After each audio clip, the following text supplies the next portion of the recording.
All right, we're going for the Sunday trifecta.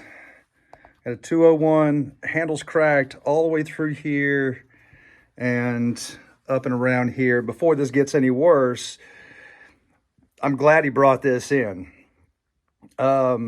Typically, when I see that the handle's been, I'll just leave that right there.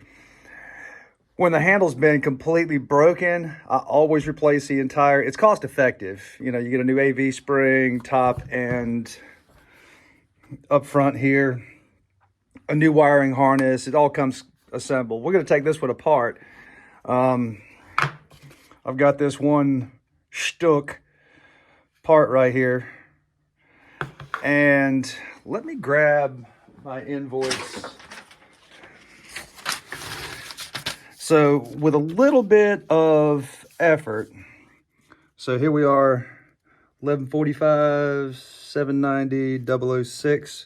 Let me take you a little closer so you can see. All right, so this handle housing is 4801. And I know that seems awful tall for this flimsy piece of plastic, but if you put it in perspective, if you get the entire handle assembly, hell, they used to be,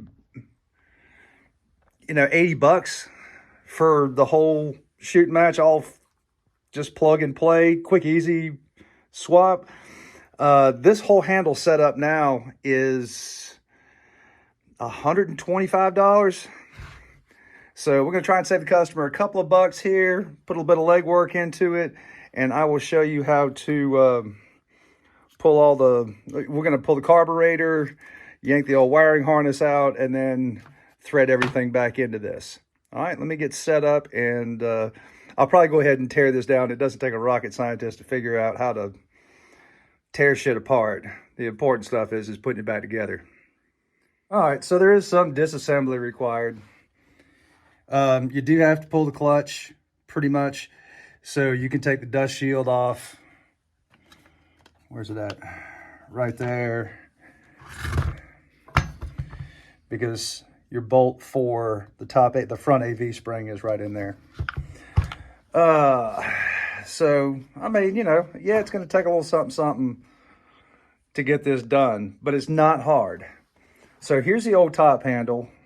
Did not clean that out. The only thing I've done so far is I've got my brand hammer new handle half, and I guess I can just show you this, but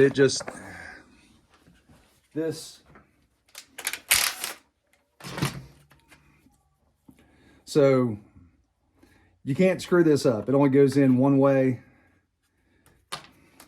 And because you are screwed into plastic, just, tighten this up with just good and snug. That's all. And then we're going to start. See if we can get you set up right there. Let's go in a little tighter. Get some decent light on this. I cleaned up the wiring harness pretty decent. So we've got two pieces that go in the carburetor box. So we're going to lay this in here. And it actually fits. I'll bring you around to show you that Stihl's nice enough. It gets up to point width. That right there, there's that molded piece that goes in that slot right there. And this is your information port hookup on the side of the handle. So let's jump in back out a little bit.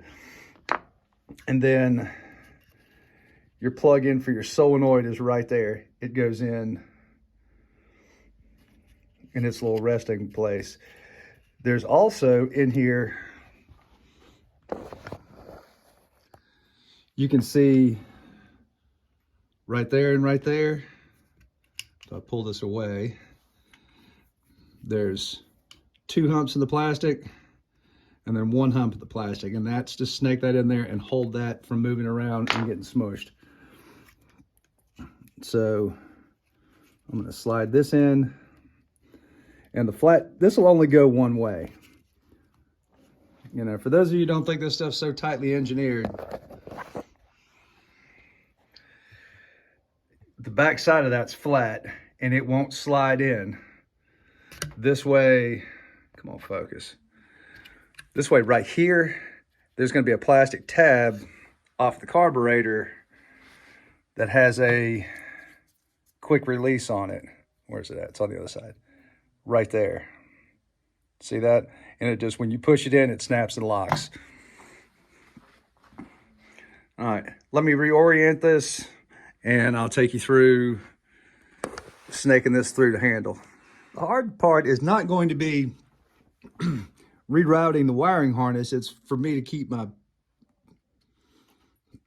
hands out of the way so you can see. There's natural grooves molded into the plastic, very precise.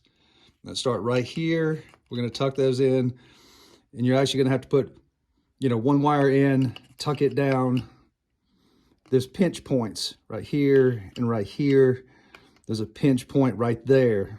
There's a pinch point right there. And then it just follows you around. Then you'll see a pinch point right here. I mean, all this is very intuitive. Just look, pinch point, and then it comes out and it's going to snake around here, and then we'll put the connectors in up here for the kill switch. Now, this might seem like something like watching paint dry, but if you have to do this or replace a wiring harness, this is going to be helpful to somebody. You know, it's not hard.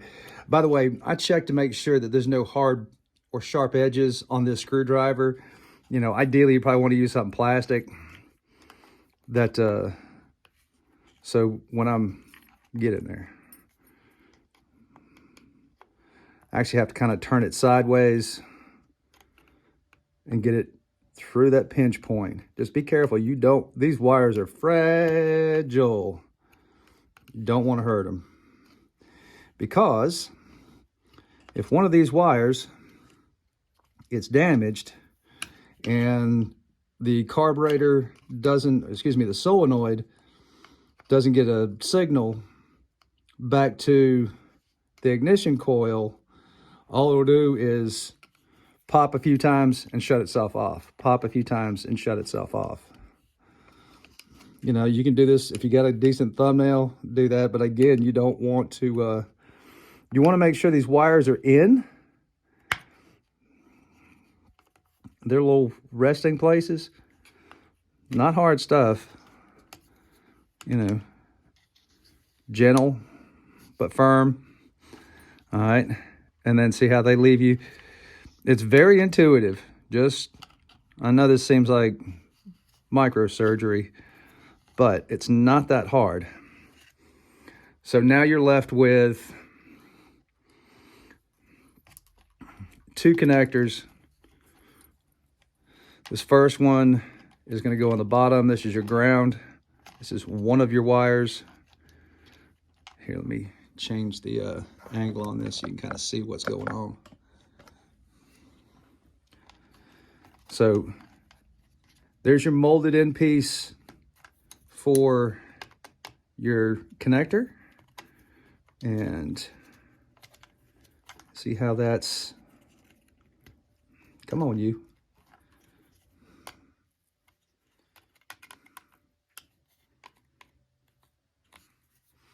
There's that, and then this piece lays over this way, and you'll see your spot for a connector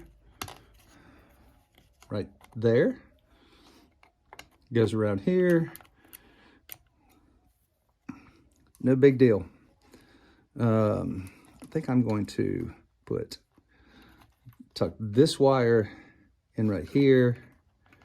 Whoops, let's do the yellow wire in first, so it's not bent like that.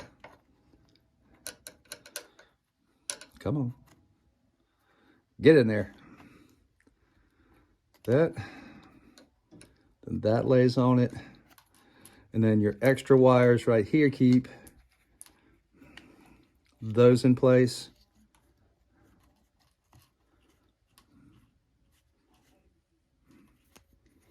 and we'll just tamp that down just a little bit. And then this is going to feed back through the case. All right. Hope this is moving along. Again, you know what? If you've gotten this far, just go ahead and throw me a like for giving my customer a solid right here. And you don't have to watch it. If this is pertinent to you, then subscribe. All right, you're gonna have to move these out of the way. Ooh, here's another good thing to think of.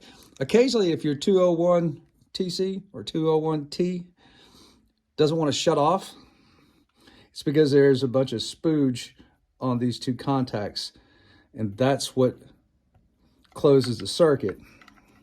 So what we're gonna do is we're gonna put this in first, get under and around. The base of this selector goes on top of that. All right, so right here it's in the on position, and then there's your off.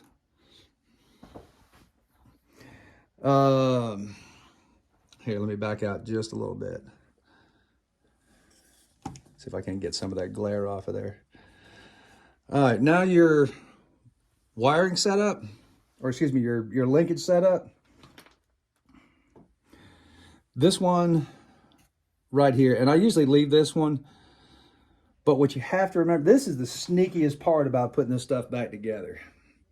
You actually have to lay this down first in here.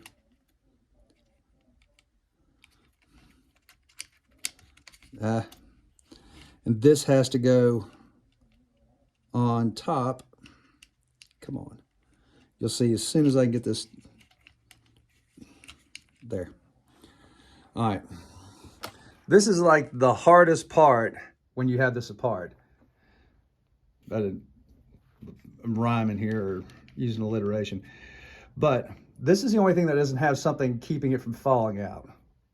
So when this is down with that choke rod inverted like that, it's actually being held in place so it can't slide out from the actual handle housing. All right, then your other one is going to be your throttle. It goes around here. Let's put the trigger in next. So you've got that little hook right there. It's going to hook on to that piece right there. Does that make sense? See how that looks? So that's in this way. See if I can't move that out of the way. This will go underneath. Just roll that out of the way. There we go. All right. Throttle lockout. Again, we're just trying to keep this out of the way.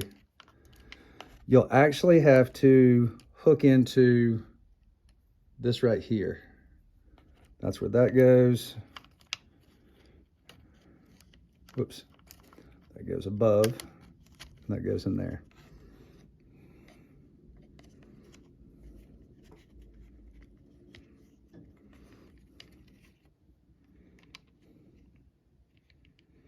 Okay, that's going to be your choke rod.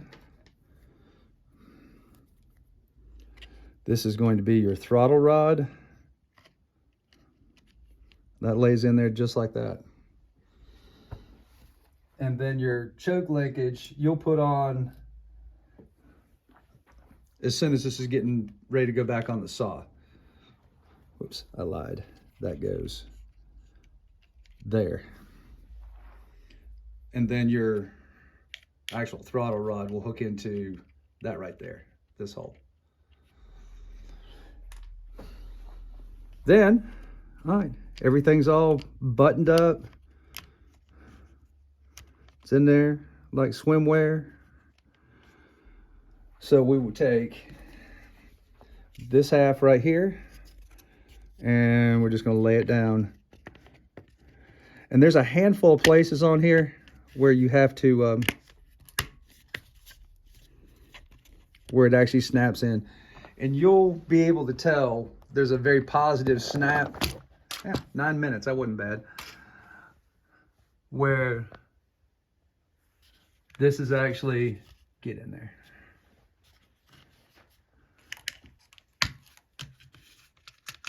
Come on. There we go. So if this isn't sealed up nice and tight, I'm actually going to double check this. Let me set you down for a minute, and then there's only 3 small screws that hold this together. But it's got to be a very positive snap. Hell, you know, I'm old. This is already too long as it is. Let me take you back out, because if I have this problem, then you may have to. So the trick is when you take this off, just to wiggle.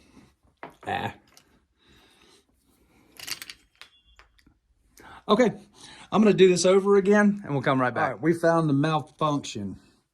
So here's our small half handle inside that slot right there. Okay, so there's 1, 2, 3, 4 areas and a 5th down here.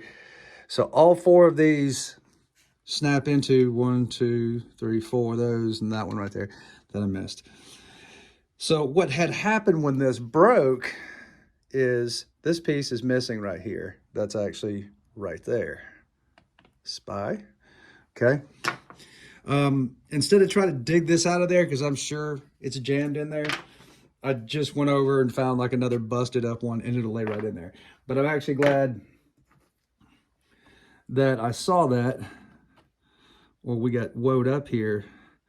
So this AV spring is going to have to be here.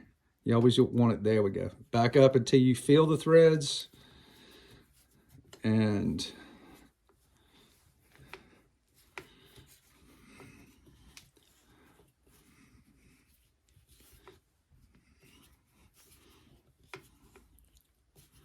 all right, nice and snug. You can over torque, you can snug this up and strip this plastic. So use a gentle touch with that. I mean, gentle. Now, when this is working correctly, make sure all my linkages are still hooked up like they're supposed to be. And then now when you lay this on there, you may have to look at that. And that's what you want to hear. You want to hear that positive snap. Most of this stuff snaps when it goes. I haven't screwed this down yet, but look how nice and flush that is. Look how nice and flush. Let me get a little bit more light back here. Look at that seam. It's perfect. And it's not even screwed together. You really got to give the Germans some credit due. For them to mold this plastic with such tight tolerances where everything just pops together like that. Okay, again, you're screwing into plastic when you put these back in. I mean, just barely snug, okay? And then we'll pop this thing back on the saw. Shut my phone off a little preemptively. Here's our old spring. Man, it don't take anything to ruin these. I'm telling you what, it's not very durable. It's meant for your comfort. And just, if you buy just the spring itself without this little piece on here, if you don't need it, the spring's like $4 or $5. If you buy it with this little plastic doohickey as an assembly, I think that charge you like $15 for that little plastic thing. But anyway, so that'll be nice until it gets yanked on. All right, so we get our fully assembled handle. Feed that in first. Follow, follow, follow, come on.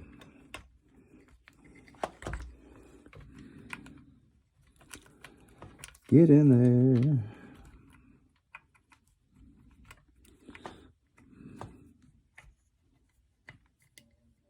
Come on.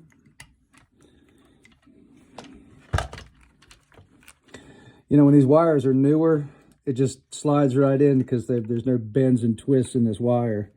You get to do it for the first time. So it's a little bit more difficult snaking in an old harness than it is a used harness. I'm really going to try and speed this up. This is running way too long. But I mean, you know, this is an expensive repair. If, you know, you have to get the whole handle replaced, you know, with some, you know, parts and labor. So if you can do this yourself with a little bit of patience, and so that's through. Let's put the grommet in first. All right, so there's a hole in the case right there. Let me take you in. There's a corresponding nub right there. So roll that joker in first.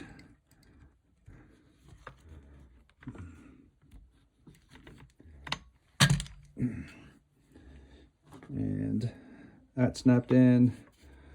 Looks good. I am going to put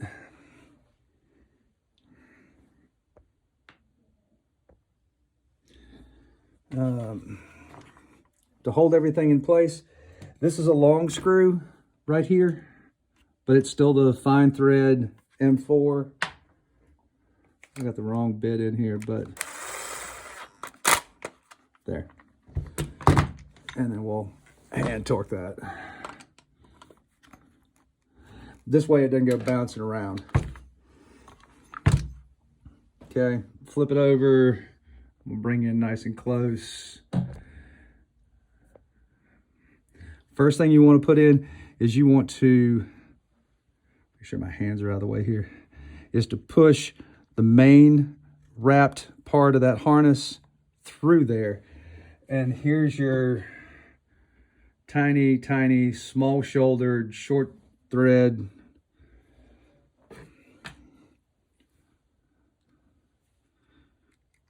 All right.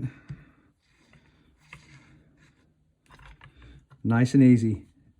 Easy. Just snug. All right. Your screw hole goes in the bottom. That's going to be your hold down. This plugs in and again snaps right there. Where'd my dang ground go? Make sure that's, take this back out. There we go. Both of those wires exposed. That snaps in. This is like a T10, I believe.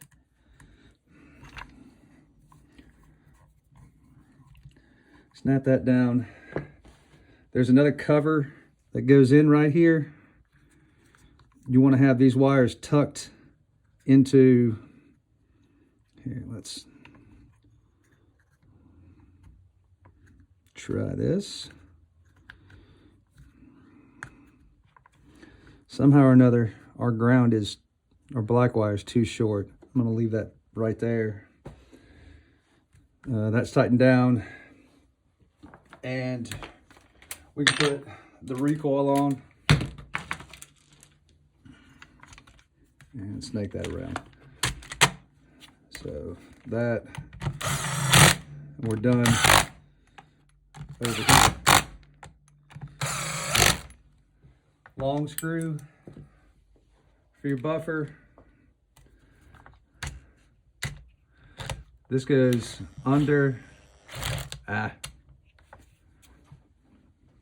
Boy, cameraman sucks today. How's that? See how that pulls in? Nice and easy. Just, I'm telling you, it's way too easy. How this one's stripped. Stay. All right. And then for the carburetor box. So you want some needle nose, no sharp edges. First thing we want to do is reach up and grab this. This is your impulse line. It actually has a slot molded in the plastic that rolls in, that holds that. Come on. Boy, if you're with me at this point, you're hardcore. There. See how that rolls? It will only go into its corresponding slot. I don't know if you won't be able to see it. But there's a, it looks like that on the back side, and then vacuum line has, or your pulse line has got that same thing molded into the plastic. All right, lay that down, and then you want to gently roll this in. You don't want to rip or tear this. It just needs a little coaxing. It's got enough memory, it'll stay there. Tank vent will actually snap into place. Your access port for your electrical plug-in goes in right here. Come on. There it is. Gotcha. Now you can put, whoops, big end. The cameraman is doing a shit job today. That goes there, and you want to tuck it in there for right now. Okay? Easy to lose this piece. Ask me how I know. We'll tuck this fuel line and make sure it comes out. So now we can do this. Let's install the carburetor. Make sure that area is clean. I blew this off just to get some of the ugly off of it. First thing you want to do is swing that around. Get your fuel line out of the way. There's no way you're going to be able to see me do this. Well, maybe, maybe not.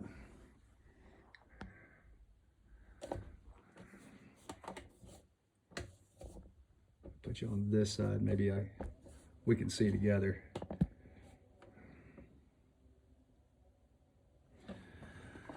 All right, so what you'll want to do is reach in here now and put that in the lower hole that's just round, not slotted, and then slide this in.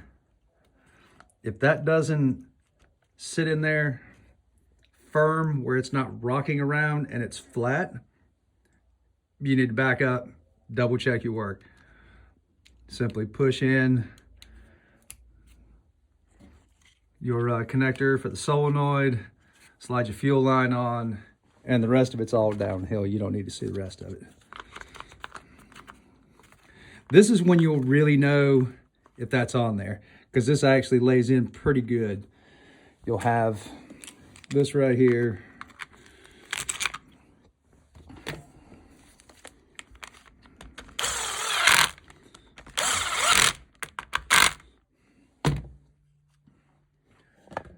All right.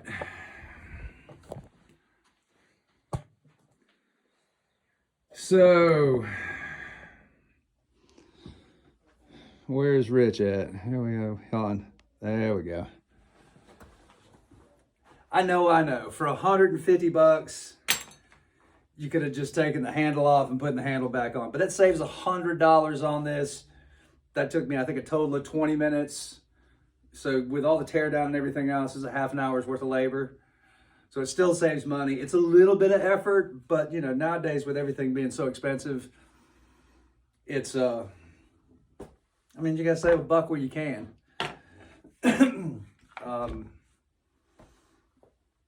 Putting the rest of this back together is a walk in the park. I'm gonna shut it off. I'm gonna call it a day there. If there's at least one person that made it to the end, let me know. It's kind of arduous. I'm sorry I was all over the place. I mean, it would have been great if I had somebody here to actually hold the camera and get in and do some tight stuff where things were a little precarious. But anyway, I hope that'll help somebody. For nothing else, this will come in handy if you get the wild idea that you want to take this handle apart because something's not working right and something goes twang. So hopefully that will help someone. Anyway, y'all have a great day. Thank you so much for staying along with me, and I'll see you on the next one.